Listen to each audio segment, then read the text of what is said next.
En 1868, des fouilles sont menées dans la petite ville de Cirencester, en Grande-Bretagne, ville connue sous le nom de Corinium dans l'Antiquité. On est à la frontière de l'Empire romain dont la taille est à son apogée. Cependant, la région qui nous concerne est difficile à tenir, et l'été 122 de notre ère, l'empereur Hadrien, qui veut s'assurer en personne des affaires de l'Empire, voyage sur place et ordonne la construction du fameux mur d'Hadrien. Pour autant, voici ce qui va passionner le grand public.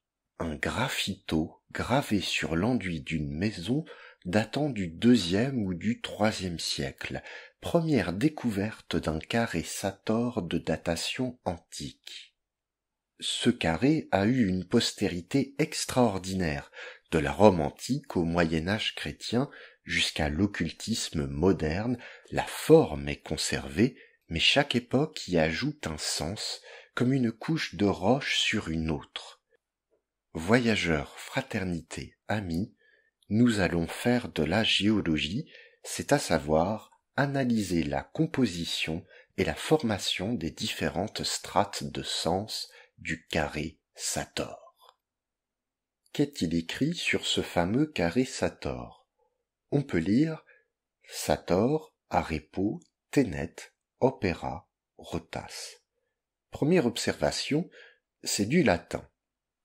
Je vous rassure, les informations à l'image sont destinées à satisfaire la curiosité des latinistes en herbe.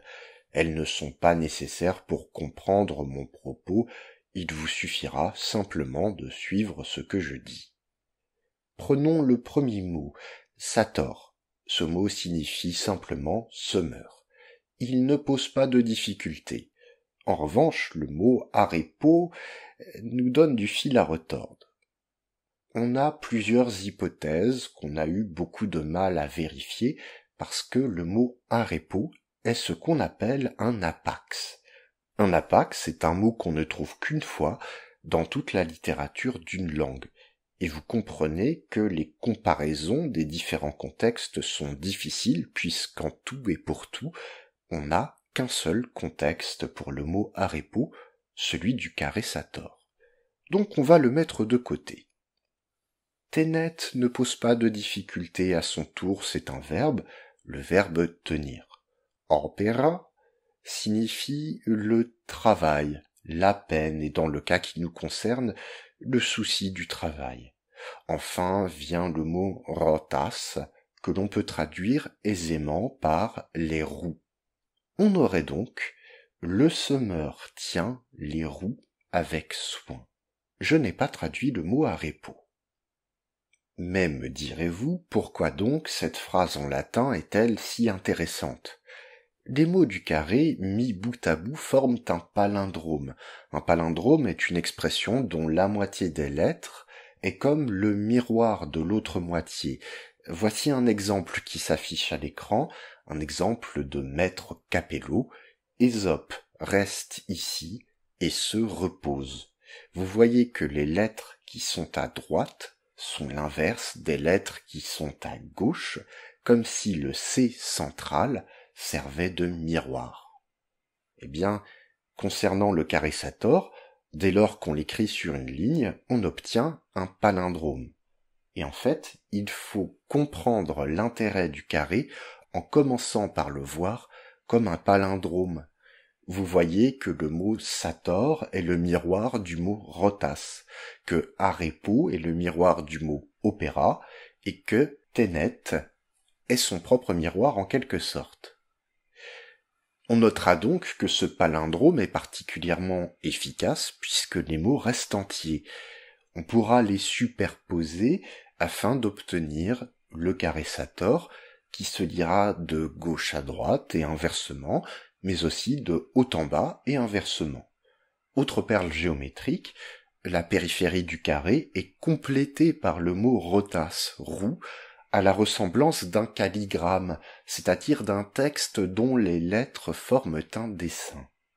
Vous me direz, oui, mais c'est une roue carrée, et je vous répondrai qu'on est en 2022 et qu'il s'agirait de s'ouvrir un petit peu à la modernité.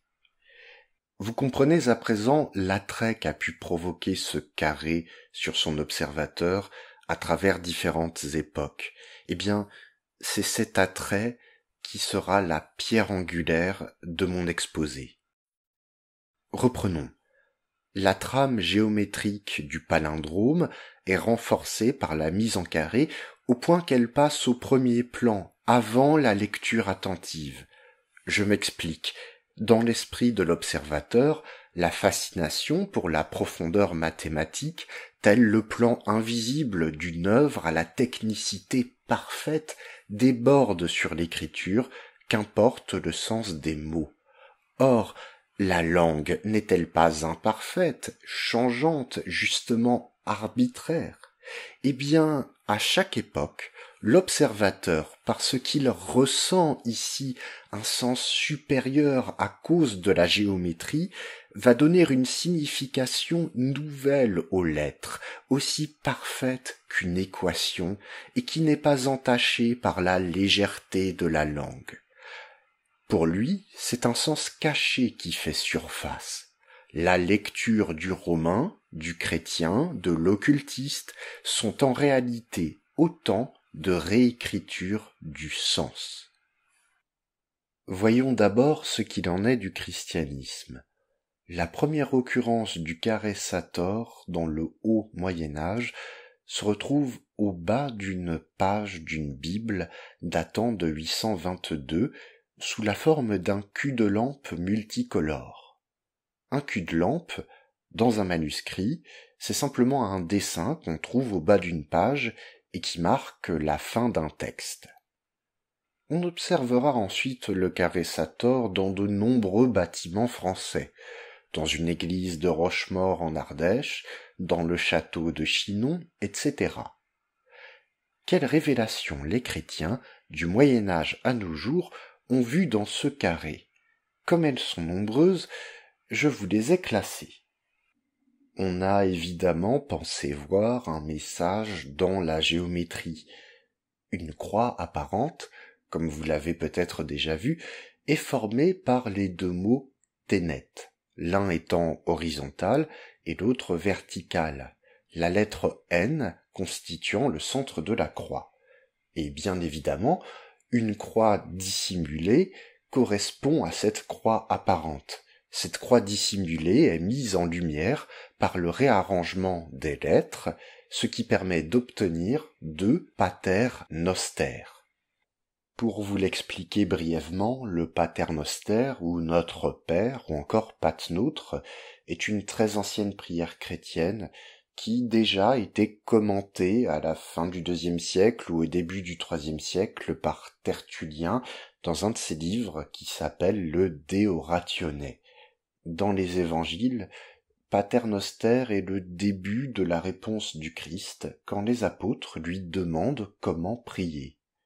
Ce qui importe, c'est que l'observateur chrétien n'a donc pas encore lu le palindrome, que son imaginaire, nourri par ses propres références, le dépasse. Mais, me direz-vous, qu'en est-il des A et des O autour du pater noster dont je n'ai pas encore parlé? Eh bien, là aussi, l'observateur chrétien va trouver son explication. Vous avez probablement entendu l'expression « je suis l'alpha et l'oméga ». On en trouve plusieurs occurrences dans l'Apocalypse selon saint Jean, par exemple au chapitre 21, que je vous dirai en grec, « ego eimi to alpha kai to oméga, hearke kai to telos », ce qui signifie « moi je suis l'alpha et l'oméga, le commencement et la fin ». Alpha et oméga sont la première et la dernière lettre de l'alphabet grec, première langue des évangiles. Il n'est ni d'autres lettres dans l'alphabet, ni d'autre Dieu que le Dieu unique. Cette formulation « je suis l'alpha et l'oméga » est en fait une reprise de l'hébreu qu'on retrouve dans le chapitre 44 du livre d'Ésaïe. Ani Rishon, va Ani Acharon, je suis le premier et le dernier. Mais qu'importe, passons à la suite. Qu'en est-il des mots du carré Sator? Ils vont parfois être utilisés pour désigner les rois mages, qui s'appelleront ainsi Sator, Arepo et Ténéton. On observe cela dans certaines églises de Cappadoce, en Asie mineure, dans l'actuelle Turquie si vous préférez. Voyez à quel point le sens des mots est malléable. On en fait même des noms de personnes, des anthroponymes. Du même ordre, une amulette retrouvée à Faras, dans l'actuel Soudan, porte l'inscription Sator Arepo dans une liste de noms de 40 martyrs. Du reste, les mots du carré ont tout de même un sens immédiat, on l'a vu. Ainsi, certains auteurs chrétiens font-ils le lien entre le carré Sator et des évangiles où le vocabulaire agricole est entendu de manière métaphorique. Ceux qui attendent un long exposé sur les évangiles resteront certainement sur leur faim. Cela n'est ni heureux ni malheureux, c'est simplement un choix que je me permets de faire pour m'en tenir au fil rouge de cet exposé général sur le carré Sator. Vous avez certainement entendu parler de la parabole à propos du bon grain et de l'ivraie. Elle est dans Matthieu au chapitre 13, où il est écrit en grec « Huspeiron tokalon spermaestin hohios tu anthropou » le semeur de la bonne semence est le fils de l'homme, « Hodeangros estin ho cosmos » le champ est le cosmos, « Todekalon sperma » la bonne semence, Hutoyeisin hoihuioi tes basileias, ce sont les fils du royaume, et donc du royaume céleste, Tadesizania, la zizanie, l'ivraie, eisin hoihuioi tu poneru, ce sont les fils du misérable. La moisson, enfin, se fera à la fin des temps, lors du jugement dernier. Un autre exemple qui nous sera fort utile se retrouve chez Luc au chapitre 9. Lorsqu'un homme demande au Christ de pouvoir d'abord faire ses adieux à sa maison avant de le suivre, celui-ci lui répond, et je vous le dirai cette fois-ci en latin, Nemo mittens manum suam in aratrum et aspiciens retro aptus est regno Dei. Aucun homme qui met la main sur son arère et regarde en arrière n'est prêt pour le royaume de Dieu. D'où saint Ambroise au IVe siècle donnera aux apôtres le nom de Satan res fidei, les semeurs de foi. Je veux retenir votre attention sur un mot latin, aratrum. L'aratrum, on le traduit par arère. C'est un instrument très connu à l'époque qu'on utilisait et qu'on peut toujours utiliser d'ailleurs pour creuser des sillons dans un champ. Eh bien, le mot aratrum a été rapproché du mot arepo que je n'ai pas traduit jusque-là. Arepo signifierait donc arère et on se retrouverait, du point de vue chrétien, avec une traduction « Le semeur tient les roues au moyen de l'arère avec soin ». Que doit-on retenir de tout cela? Que les prêtres qui ont étudié la question ont vu dans ce carré une forte densité de références chrétiennes et en ont fait un signe qui, selon eux, aurait permis aux premiers chrétiens pratiquant leur foi dans la clandestinité de se reconnaître discrètement. Nous rediscuterons de cela plus tard, bien évidemment. Quittons le Moyen-Âge chrétien, rapprochons-nous de notre époque avec le XVIe siècle et les débuts de l'occultisme. Au XVIe siècle, donc, un médecin milanais affirmait qu'on pouvait soigner la morsure du serpent en mangeant 3 fois du pain sur lequel on avait gravé le carré Sator. Pour les occultistes, ce carré Sator a une valeur de talisman.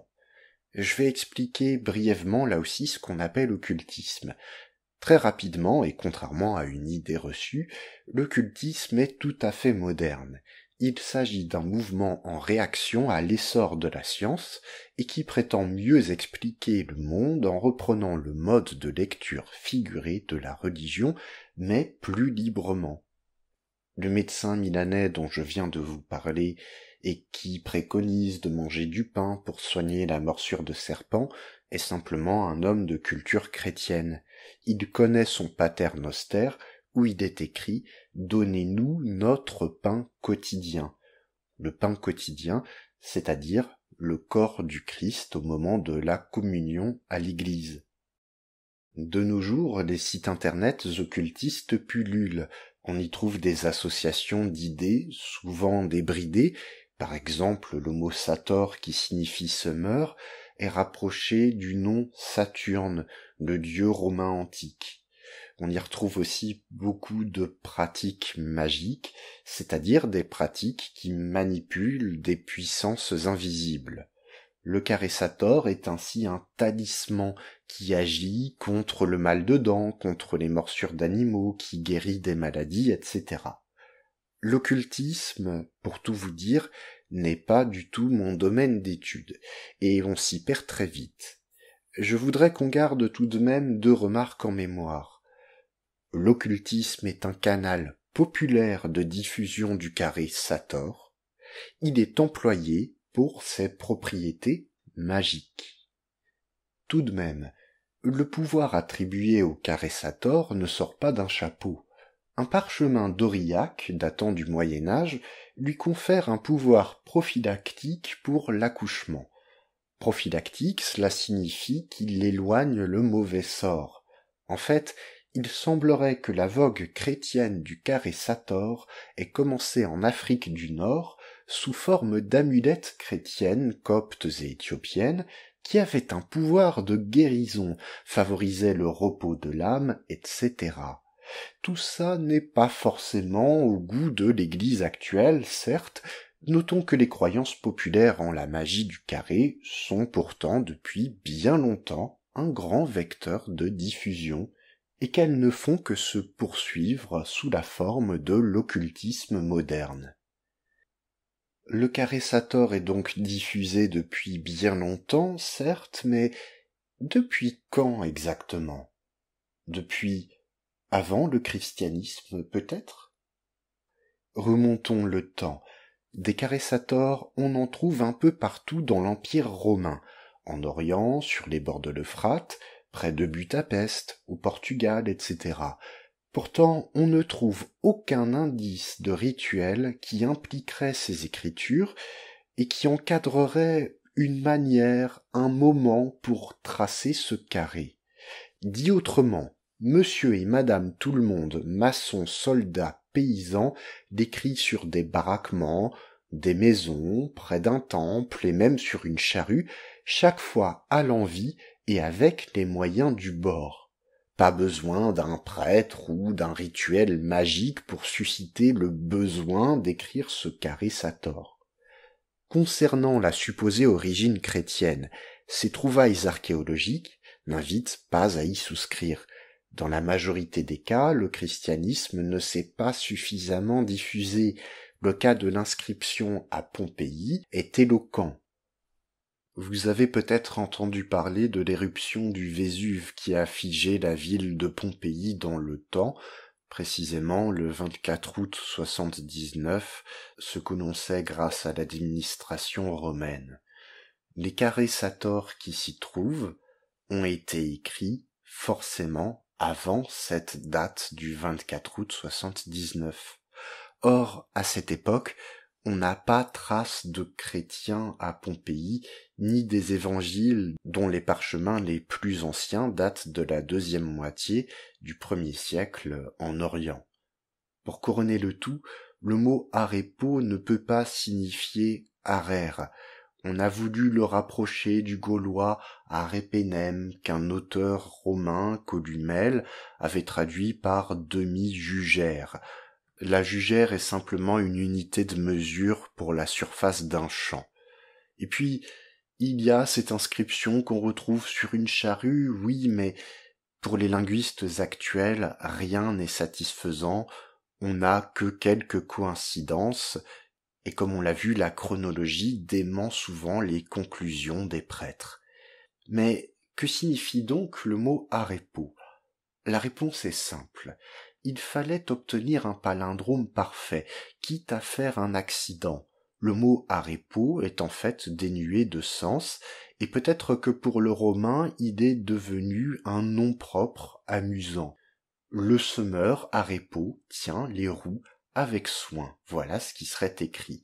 Des noms propres très étranges, il en apparaît bien souvent dans les palindromes qui, il faut le dire, sont difficiles à inventer.